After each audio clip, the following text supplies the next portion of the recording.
കപ്പൽ സാർദാഗ് കുവൈറ്റിൽ. സമുദ്ര സുരക്ഷാ ബന്ധങ്ങൾക്ക് വഴിത്തിരിവ്. ഇന്ത്യൻ തീരദേശ സംരക്ഷണ സേനയുടെ സാർദാഗ് എന്ന കപ്പൽ 5 ദിവസത്തെ സൗഹൃദ സന്ദർശനത്തിനായി ഷുവൈറ്റ് തുറമുഖത്തെത്തി. ഇന്ത്യയും കുവൈറ്റും തമ്മിലുള്ള സമുദ്ര സുരക്ഷാ ബന്ധങ്ങളും മാരിടൈം സഹകരണവും കൂടുതൽ ശക്തിപ്പെടുത്തുക എന്ന ലക്ഷ്യത്തോടെയാണ് ഈ സന്ദർശനം.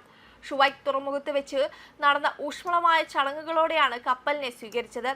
സാൽമിയ ഇന്ത്യൻ മോഡൽ സ്കൂളിലെ വിദ്യാർത്ഥികൾ ഇന്ത്യൻ ദേശീയ പതാകയായ ത്രിവർണ്ണ പതാകയേന്തി ആഹ്ലാദ ആരവങ്ങളോടെയാണ് കപ്പൽ ജീവനക്കാരെ വരവേറ്റത്. ഇത് ഇരു രാജ്യങ്ങളും തമ്മിലുള്ള ശക്തമായ സൗഹൃദ ബന്ധത്തെയാണ് പ്രതിഫലിപ്പിക്കുന്നത്. ഇന്ത്യയും കുവൈറ്റും തമ്മിലുള്ള വളർന്നുവരുന്ന തന്ത്രപരമായ പങ്കാളിത്തത്തിലെ ഒരു സുപ്രധാന നാഴികക്കല്ലാണ് ഈ സന്ദർശനമെന്ന് അധികൃതർ അഭിപ്രായപ്പെട്ടു. പ്രതിരോധ സഹകരണം, പ്രത്യേകിച്ച് സമുദ്ര സുരക്ഷാ രംഗത്തെ സഹകരണം മെച്ചപ്പെടുത്തുന്നതിൽ ഈ സന്ദർശനം നിർണായക പങ്കുവഹിക്കും.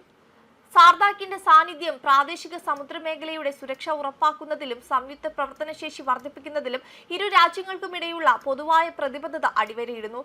ഈ സൗഹൃദ സന്ദർശനത്തിന്റെ ഭാഗമായി ഇരു രാജ്യങ്ങളിലെയും മാരിടൈം സേനകൾ തമ്മിലുള്ള പ്രൊഫഷണൽ കൈമാറ്റങ്ങൾ, സംയുക്ത പ്രവർത്തനങ്ങൾ, ഔട്ട്റീച്ച് പരിപാടികൾ എന്നിവ നടക്കും. ഇത് ഇരു രാജ്യങ്ങൾക്കുമിടയിൽ കൂടുതൽ ആഴത്തിലുള്ള സഹകരണവും സൗഹൃദവും വളർത്താൻ സഹായിക്കുമെന്നാണ് പ്രതീക്ഷിക്കുന്നത്. അതേസമയം ഇന്ത്യ കുവൈറ്റ് ബന്ധം പരമ്പരാഗതമായി സൗഹൃദപരവും ചരിത്രത്തിൽ വേരൂന്നിയതുമാണ്. കാലത്തിന്റെ പരീക്ഷണത്തെ അതിജീവിച്ചു.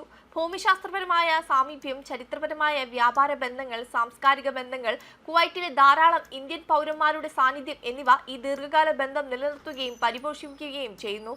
1962 ജൂണിൽ ഇന്ത്യയിലേക്കുള്ള ആദ്യ കുവൈറ്റ് അംബാസിഡറെ നിയമിച്ചതോടെയാണ് രാജ്യങ്ങൾ തമ്മിലുള്ള നയതന്ത്ര ബന്ധം ആരംഭിച്ചത്. കുവൈറ്റിന്റെ സ്വാതന്ത്ര്യം അംഗീകരിച്ച ആദ്യ രാജ്യങ്ങളിൽ ഒന്നായിരുന്നു ഇന്ത്യ. 1962 ചൈനയുമായുള്ള യുദ്ധത്തിൽ ഇന്ത്യക്ക് പിന്തുണ നൽകിയ ആദ്യ രാജ്യങ്ങളിൽ ഒന്നാണ് കുവൈറ്റ്. കുവൈറ്റ് ചെറുതും സമ്പന്നവും താരതമ്യേന തുറന്നതുമായ പെട്രോളിയം അധിഷ്ഠിത സമ്പദ് വ്യവസ്ഥയാണ്. ഇതിന് കണക്കാക്കിയ അസംസ്കൃത എണ്ണ ശേഖരം, തെളിയിക്കപ്പെട്ട പ്രകൃതിവാതക ശേഖരം എന്നിവയുണ്ട്. സംസ്ഥാനത്തിന്റെ പ്രധാന വരുമാന സ്രോതസ് എണ്ണ വരുമാനമാണ്. ഇത് സംസ്ഥാനത്തിന്റെ വരുമാനത്തിന്റെ ഏകദേശം 94% വരും. ഉപഭോക്തൃ ഉൽപ്പന്നങ്ങൾക്കും പദ്ധതി കയറ്റുമതിക്കും തുറന്നതും മത്സരാധിഷ്ഠവും സമ്പന്നവുമായ ഒരു വിപണിയും താരതമ്യേന വൈവിധ്യമാർന്ന പദ്ധതി വിപണിയും കുവൈറ്റ് വാഗ്ദാനം ചെയ്യുന്നുണ്ട്. UAE, സൗദി അറേബ്യ, ഖത്തർ എന്നിവയ്ക്ക് ശേഷം GCC രാജ്യങ്ങളിൽ 4ാമത്തെ വലിയ രാജ്യമാണിത്. ചരിത്രപരമായി ഇന്തോ കുവൈറ്റ് ബന്ധങ്ങൾക്ക് എല്ലായ്പ്പോഴും ഒരു പ്രധാന വ്യാപാര മാനം ഉണ്ടായിരുന്നു. ഇന്ത്യ എല്ലായ്പ്പോഴും കുവൈറ്റിന്റെ മുൻനിര വ്യാപാര പങ്കാളികളൊന്നാണ്.